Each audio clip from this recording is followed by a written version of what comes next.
नमस्कार दोस्तों, आप सभी का स्वागत है आपके अपने चैनल क्लास एवरीवेयर पर। तो दोस्तों, आज की इस वीडियो में हम पंचवर्षीय योजना से लगभग 70 एमसीक्यू जो है वह देखेंगे और इस टॉपिक से लगभग 2 से 3 क्वेश्चन हर एक एग्जाम में ज़रूर ही पूछे जाते हैं। तो वीडियो को लास्ट तक जरूर देखिएगा और अगर आप इस वीडियो को पूरा देखते हैं तो आपका पंचवर्षीय योजना से कोई भी क्वेश्चन बाहर नहीं जाएगा। और इसमें मैंने पहली पंचवर्षीय योजना से लेकर 12वीं पंचवर्षीय योजना तक सभी पंचवर्षीय योजनाएं डिटेल में कराई हैं। तो वीडियो को तो लास्ट तक जरूर देखिएगा, यह आपके सभी एग्जाम के लिए बहुत ही ज़्यादा इंपॉर्टेंट रहने वाली है। जैसे कि एसएससी, यूपीएससी, डिफेंस, रेलवे और स्टेट पुलिस के जो एग्ज़ाम होते हैं उन सभी के लिए ये वीडियो बहुत ही ज़्यादा इंपॉर्टेंट रहने वाली है। तो वीडियो को लास्ट तक जरूर देखिएगा। चलिए आज का पहला क्वेश्चन देखते हैं। तो भारत में आर्थिक नियोजन के उद्देश्य से पंचवर्षीय योजनाओं का निर्माण कब से किया गया था? तो इसका सही आंसर होगा ऑप्शन डी, 1 अप्रैल 1951 से। तो 1 अप्रैल 1951 से पंचवर्षीय योजनाओं का निर्माण किया गया था। भारत में पंचवर्षीय योजनाओं के निर्माण के लिए किस आयोग का गठन किया गया था? तो इसका सही आंसर होगा ऑप्शन बी, योजना आयोग का। तो पंचवर्षीय योजनाओं के निर्माण के लिए योजना आयोग का गठन किया गया था। पंचवर्षीय योजनाओं के निर्माण के लिए गठित योजना आयोग की अध्यक्षता निम्न में से किसके द्वारा की जाती थी? तो इसकी अध्यक्षता किसके द्वारा की जाती थी? तो प्रधानमंत्री के द्वारा की जाती थी। तो ऑप्शन ए इसका सही आंसर होगा। निम्न में से किसके द्वारा पंचवर्षीय योजनाओं को मंजूरी दी जाती थी? तो इसका सही आंसर होगा ऑप्शन सी, राष्ट्रीय विकास परिषद के द्वारा। तो राष्ट्रीय विकास परिषद के द्वारा पंचवर्षीय योजनाओं को मंजूरी दी जाती थी। दोस्तों, इस सारे के सारे क्वेश्चन कहीं ना कहीं कई बार एग्जाम में पूछे गए हैं। सारे इंपॉर्टेंट क्वेश्चन मैंने इस वीडियो में डाले हैं, तो लास्ट तक वीडियो को जरूर देखिएगा। निम्न में से किस व्यक्ति द्वारा भारत में पंचवर्षीय योजना की अवधारणा पेश की गई थी? तो इसका सही आंसर होगा ऑप्शन डी, जवाहरलाल नेहरू के द्वारा। तो जवाहरलाल नेहरू के द्वारा भारत में पंचवर्षीय योजना की अवधारणा पेश की गई थी। निम्न में से किस देश से भारत में पंचवर्षीय योजना को अपनाया गया? तो इसका सही आंसर होगा ऑप्शन डी, रूस के द्वारा। तो रूस से भारत में पंचवर्षीय योजना जो है वह अपनाई गई हैं। पहली पंचवर्षीय योजना का कार्यकाल कब से कब तक रहा था? तो पहली जो पंचवर्षीय योजना थी उसका कार्यकाल 1951 से 1956 तक रहा था। तो ऑप्शन बी इसका सही आंसर होगा। प्रथम पंचवर्षीय योजना किस मॉडल पर आधारित थी? तो प्रथम पंचवर्षीय योजना जो थी यह हेराल्ड-डॉमर मॉडल पर आधारित थी। यह कई बार एग्जाम में पूछा गया है, बहुत ही ज़्यादा इम्पोर्टेंट है। प्रथम पंचवर्षीय योजना में निम्न में से किस क्षेत्र को उच्चतम प्राथमिकता दी गई थी? तो इसका सही आंसर होगा ऑप्शन ए, कृषि को।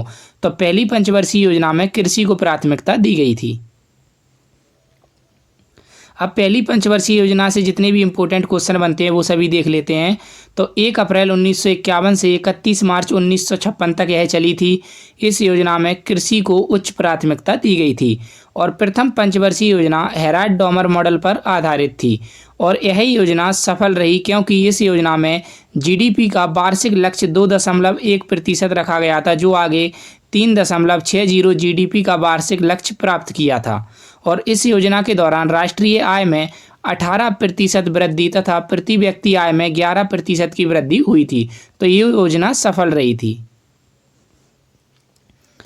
निम्न में से किस सिंचाई परियोजना को प्रथम पंचवर्षीय योजना काल के दौरान शुरू किया गया था? तो इसका सही आंसर होगा ऑप्शन डी, उपरोक्त सभी को। तो भाखड़ा नांगल परियोजना, दामोदर नदी घाटी परियोजना और ब्यास परियोजना, इन सभी को प्रथम पंचवर्षीय योजना काल के दौरान शुरू किया गया था। भारतीय संविधान में आर्थिक और सामाजिक योजना को किस सूची में रखा गया है? तो इसका सही आंसर होगा ऑप्शन सी, समवर्ती सूची में। द्वितीय पंचवर्षीय योजना का कार्यकाल कब से कब तक रहा था? तो इसका सही आंसर होगा ऑप्शन बी, 1956 से 1961 तक। तो दूसरी पंचवर्षीय योजना का कार्यकाल 1956 से 1961 तक रहा था। द्वितीय पंचवर्षीय योजना निम्न में से किस मॉडल पर आधारित थी? तो जहाँ भी मॉडल पूछा जाता है वो बहुत ही ज़्यादा इंपॉर्टेंट क्वेश्चन है, कई बार पूछा जाता है एग्जाम में, तो इसको जरूर याद रखिएगा।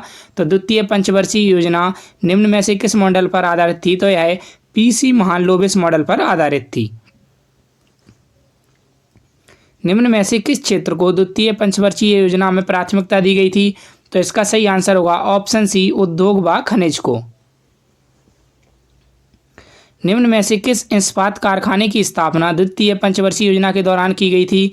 तो इसका सही आंसर होगा ऑप्शन डी, उपरोक्त सभी। तो द्वितीय पंचवर्षीय योजना के दौरान दुर्गापुर, भिलाई और राउरकेला, इन सभी की इस्पात कारखानों की स्थापना की गई थी। अब द्वितीय पंचवर्षीय योजना को डिटेल में देखें तो 1956 से 1961 तक यह चली थी और द्वितीय पंचवर्षीय योजना पीसी महालनोबिस मॉडल पर आधारित थी। इसका उद्देश्य क्या था? तो समाजवादी समाज की स्थापना करना इसका उद्देश्य था। और प्राथमिकता किसको दी गई थी? तो इसमें उद्योग एवं खनिज को प्राथमिकता दी गई थी। लक्ष्य क्या था? तो राष्ट्रीय आय में 25% की वृद्धि करना इस योजना का लक्ष्य था। और उपलब्धि क्या हुई थी? तो राष्ट्रीय आय में 20% की वृद्धि हुई थी। और इस योजना में उद्योगों पर ज़्यादा बल दिया गया और इसी योजना के दौरान 3 बड़े इस्पात कारखाने स्थापित किए गए थे। वो कौन कौन थे? तो दुर्गापुर, भिलाई और राउरकेला। निम्न में से किस व्यक्ति को भारतीय आर्थिक योजना का जनक कहा जाता है? तो इसका सही आंसर होगा ऑप्शन डी, सर विश्वेश्वरैया को। तो सर विश्वेश्वरैया को भारतीय आर्थिक योजना का जनक कहा जाता है। सर विश्वेश्वरैया के बारे में अगर हम देखें तो इनकी एक प्रसिद्ध पुस्तक थी, उसका नाम क्या है? भारत के लिए नियोजित अर्थव्यवस्था, प्लान्ड इकोनॉमी फॉर इंडिया। और इस पुस्तक में भारत के आर्थिक विकास के लिए 10 वर्षीय राष्ट्रीय योजना का सुझाव दिया गया था। और सर एम विश्वेश्वरैया को भारतीय आर्थिक योजना का जनक भी कहा जाता है। तृतीय पंचवर्षीय योजना का कार्यकाल कब से कब तक रहा था? तो तीसरी पंचवर्षीय योजना का कार्यकाल कब से कब तक रहा था? तो इसका सही आंसर होगा ऑप्शन बी, 1961 से 1965 तक। तृतीय पंचवर्षीय योजना का मुख्य उद्देश्य निम्न में से क्या था? तो तीसरी पंचवर्षीय योजना का उद्देश्य क्या था? तो अर्थव्यवस्था को आत्मनिर्भर बनाना तीसरी पंचवर्षीय योजना का उद्देश्य था।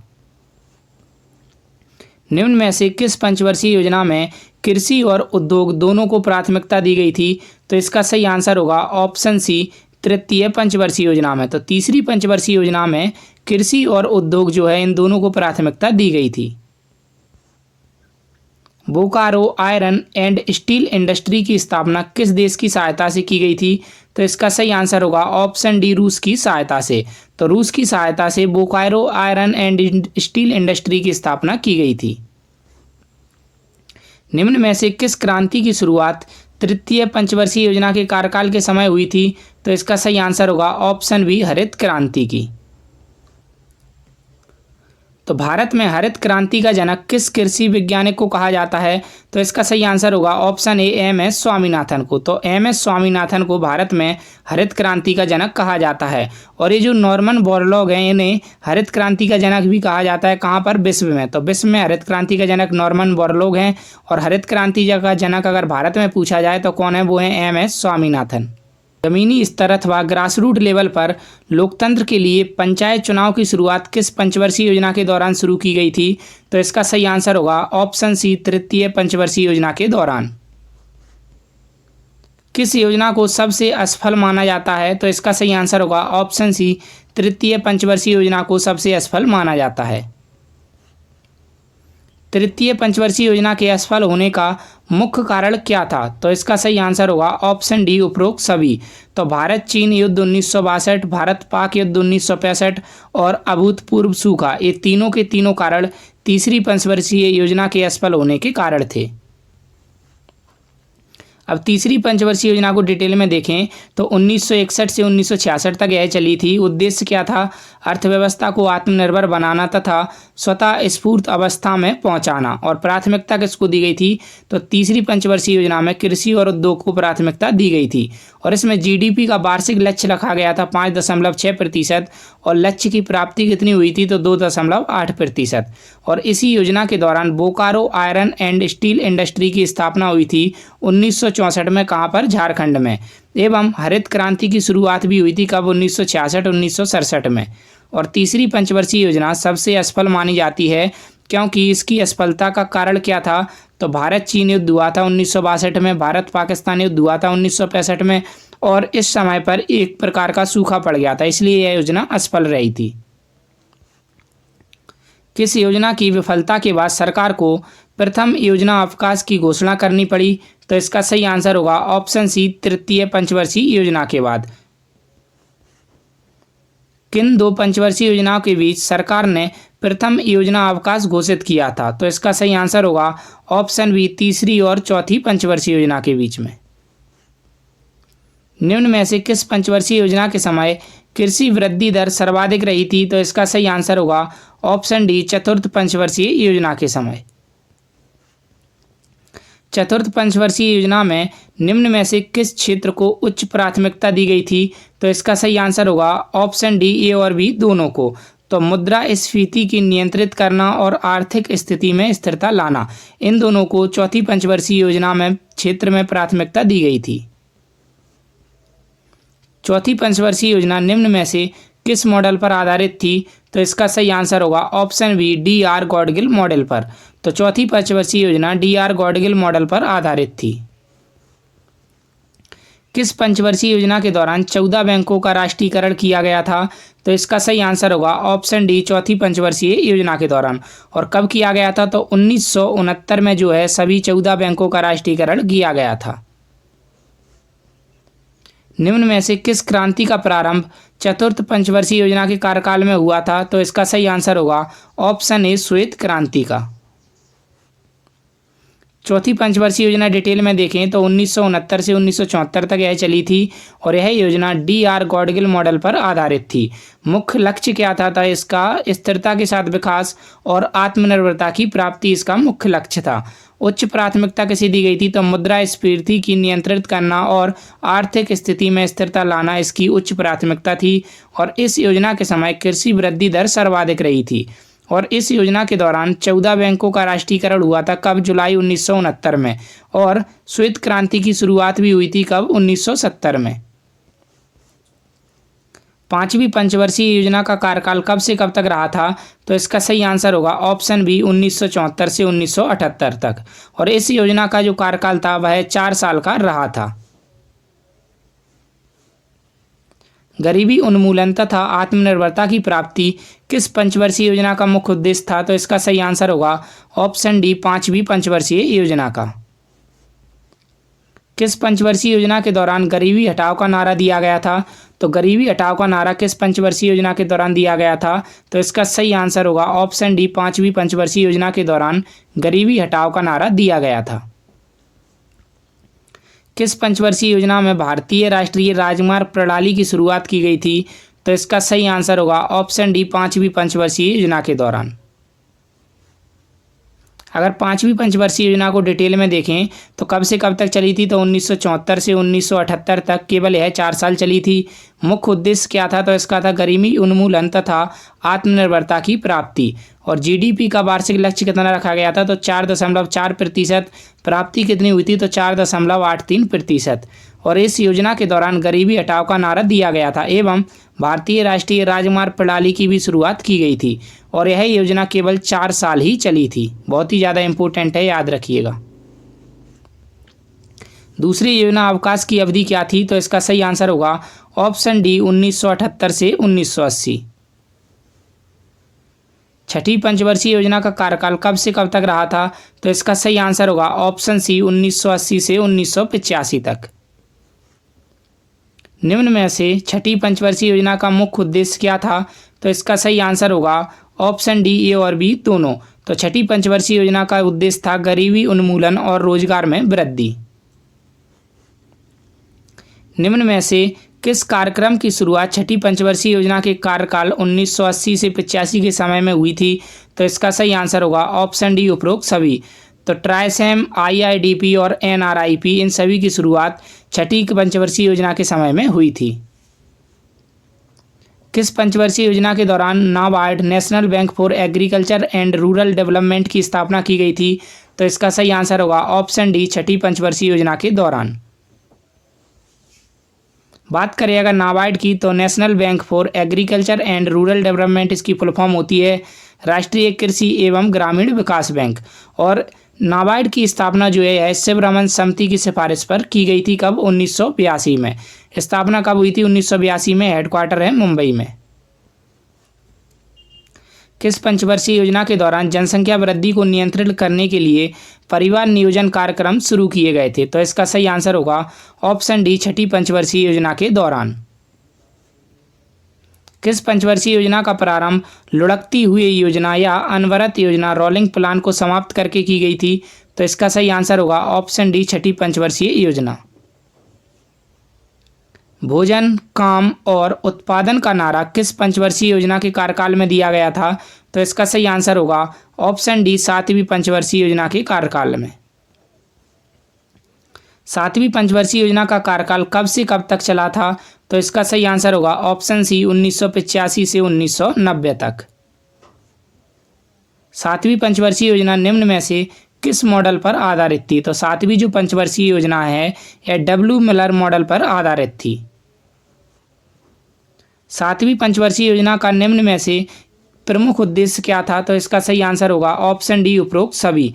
तो इसका प्रमुख उद्देश्य क्या था? रोजगार के अधिक अवसर जुटाना, न्याय पर आधारित सामाजिक प्रणाली बनाना और देसी तकनीक का विकास करना, यह सभी सातवीं पंचवर्षीय योजना के लक्ष्य थे।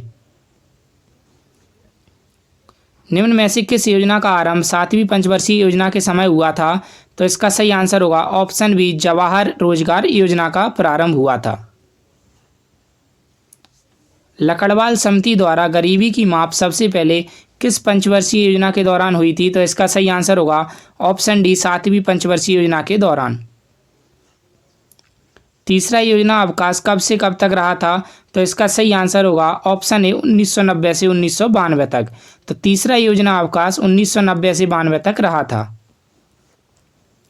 आठवीं पंचवर्षीय योजना की अवधि क्या थी? तो इसका सही आंसर होगा 1992 से 1997। तो आठवीं पंचवर्षीय योजना 1992 से 97 के बीच चली थी।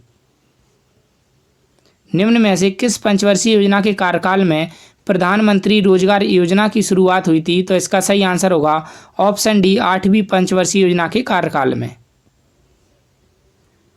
आठवीं पंचवर्षीय योजना निम्न में से किस क्षेत्र को सर्वोच्च प्राथमिकता दी गई थी? तो इसका सही आंसर होगा ऑप्शन डी, उपरोक्त सभी। तो आठवीं पंचवर्षीय योजना में मानव संसाधन का विकास, रोजगार का विकास और शिक्षा व जन स्वास्थ्य, इन सभी को प्राथमिकता दी गई थी।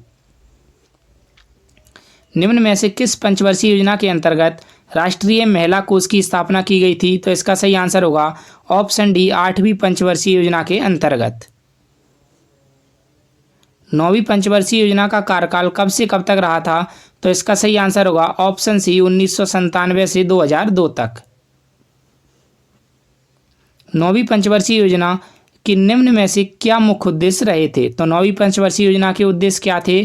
तो विदेशी ऋण भार को बढ़ने से रोकना, खाद्यान्नों में आत्मनिर्भरता और प्राकृतिक संसाधनों का संरक्षण। तो ये सभी के सभी जो है नौवीं पंचवर्षीय योजना के उद्देश्य थे। निम्न में से किस पंचवर्षीय योजना का केंद्र बिंदु सामाजिक न्याय एवं समानता के साथ विकास करना था? तो इसका सही आंसर होगा ऑप्शन डी, नौवीं पंचवर्षीय योजना का। देश में गरीबी और बेरोजगारी को समाप्त करना किस पंचवर्षीय योजना का मुख्य उद्देश्य था? तो इसका सही आंसर होगा ऑप्शन डी, 10वीं पंचवर्षीय योजना का।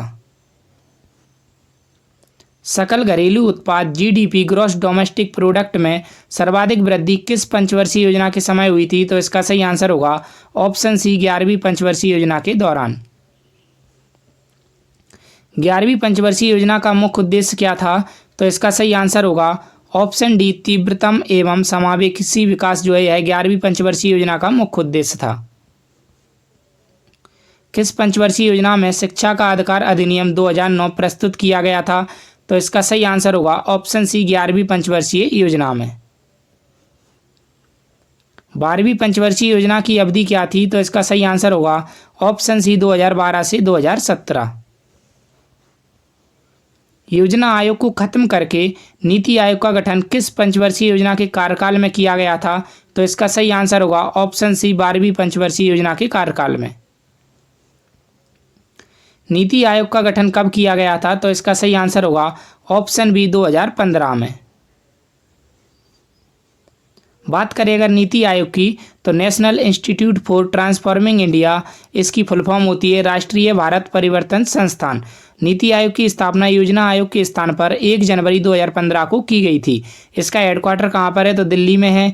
और नीति आयोग जो है यह एक गैर संवैधानिक निकाय है और इसको भारत का थिंक टैंक कहते हैं।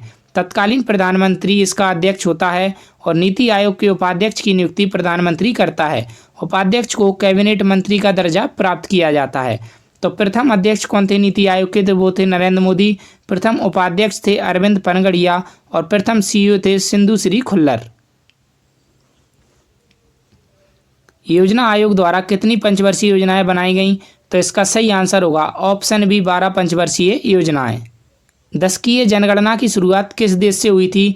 तो इसका आंसर आपको कमेंट करके हमें बताना है। वीडियो आपको कैसी लगी ये भी हमें कमेंट करके बताना, और अगर अच्छी लगी हो तो वीडियो को लाइक कीजिएगा और हमारे चैनल को सब्सक्राइब जरूर कर लीजिएगा ऐसी ही करंट अफेयर्स की वीडियोज़ के लिए और स्टैटिक जीको की वीडियोज़ के लिए।